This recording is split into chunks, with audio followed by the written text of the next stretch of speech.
Ons almal wil sukses hê. Ons wil dit maklik gaan met ons. Ons hou nie van sukkel nie. Ek het nog nooit iemand ontmoet wat van sukkel hou nie. Inteendeel, ons wil sukses in ons lewe beleef. Ons wil goedheid beleef. Ons wil beleef God se guns, God se goedheid, God se blessing in ons lewe. En ons bid baie daarvoor. Ons bid en sê, Here, help my met hierdie, help my met daai. Here, doen hierdie vir my, doen daai vir my. En dan raak mense ongelukkig as dit nie gebeur nie. Maar ek dink hulle verstaan nie mooi nie. Ek dink hulle verstaan nie hoe God werk nie. Jy moet nommer 1 besef wie jy is. Jy's kind van die Here. Die Here praat van jy's 'n dienskneg van die Here. Dis wie ons is. Ons is disippels van die Here. Ons volg die Here. Nou moet jy ook weet, die Here wil jy nie in die hemel hê nie. Jy weet, ons mense het partykeer hierdie gedagte, God kom haal jou en hy het nou 'n werkie vir jou in die hemel. Dis nie die waarheid nie. Wat moet jy nou in die hemel doen? Jesus gaan vir ons plek voor te berei. Maar wat moet jy nou doen? Maar jy's op hierdie aarde en God wil jou gebruik. Nou hoor wat sê 1 Korintiërs 3. Nou Paulus skryf aan die vroeë kerk. So hulle het 'n brief vir Paulus geskryf. Paulus antwoord hulle. En dan skryf Paulus in 1 Korintiërs 3, dan praat hy en dan sê hy, luister, moenie kom en sê ek is van hierdie ou en ek is van daai ou. Hy sê, luister, die een plant, die een gooi nat, maar God laat groei. Dis belangrik, die Here is die een wat belangrik is. En dan vers 9.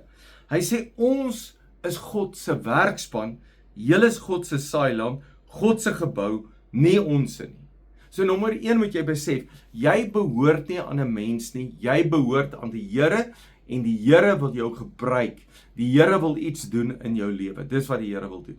Nou, as jy sukses wil hê, en jy wil hê dit moet goed gaan, jy bid en vra, Here, help my, Here, doen iets, moet jy eintlik vra, Here, wat moet ek doen?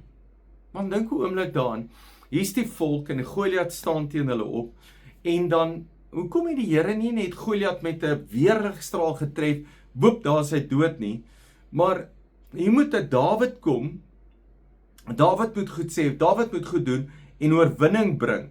En dan bring hy oorwinning vir die hele volk en God is met hulle. 'n Ander voorbeeld is Noag. Noag moet 'n boot bou. 100 jaar bou hy aan daai skip en dan red hy die wêreld. Maar omdat hy dit doen vir die Here, luister, red hy sy eie gesin. Dan gebeur daar iets, net soos Dawid red eintlik homself. Gideon die rigters, so mooi storie, dat God hulle kla en sê die Amalekiete verdruk hulle, Gideon kruip weg, dan kom die Here en sê, dappere held, en dan praat met Gideon, dan sê Gideon, wie is ek? Ek is die kleinste, ek is die minste, maar God wil hom gebruik, om 'n ding te verander, sodat die hele volk gered word, en as die hele volk gered word, dan red die Here hom ook, en hy word daarvan deel gered.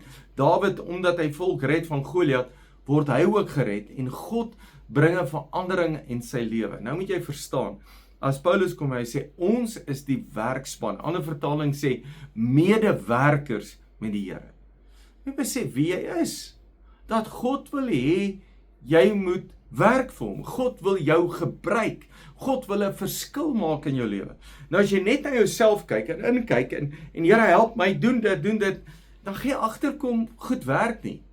En mense raak frustreerd, maar as jy kom en sê, Here gebruik my, om 'n verskil in mense se lewens te maak, Here gebruik my om iets nuuts te doen in mense se lewens, Here gebruik my, en jy begin uit te kyk na ander mense en verskil in ander mense se lewens bring, dan bring God oorwinning ook in jou lewe. Goeie voorbeeld is, Paulus is op 'n skip, en vir 2 weke eet hulle nie, drink nie, want hulle is in 'n storm, hulle is in 'n groot krisis. In die middel van die nag verskyn 'n engel aan hom, en hy sê vir Paulus, luister, jy moet Rome toe gaan, jy moet voor die keiser gaan skyn, niemand sal hulle lewe verloor nie, en julle gaan op 'n eiland uitspoel. En dan sê hy dit vir die kaptein, dan sê hy, niemand moet afklim nie, dan is daar soldate wat probeer afklim in die storm, en dan keer Paulus hulle. Hy sê, want almal se lewe gaan gered word as gevolg van Paulus. Dink 'n oomblik daaraan, mense se lewens word gered as gevolg van jou. As gevolg van jou wat doen wat die Here sê, word mense se lewens gered. En ek wil jou vra, om bietjie vir die Here te vra, Here, wat kan ek doen? Hou op om te vra dat die Here goed vir jou moet doen, begin jy te vra en sê, Here, wat kan ek doen sodat mense se lewens kan verander? Dankie dat jy luister. Jy's 'n great blessing.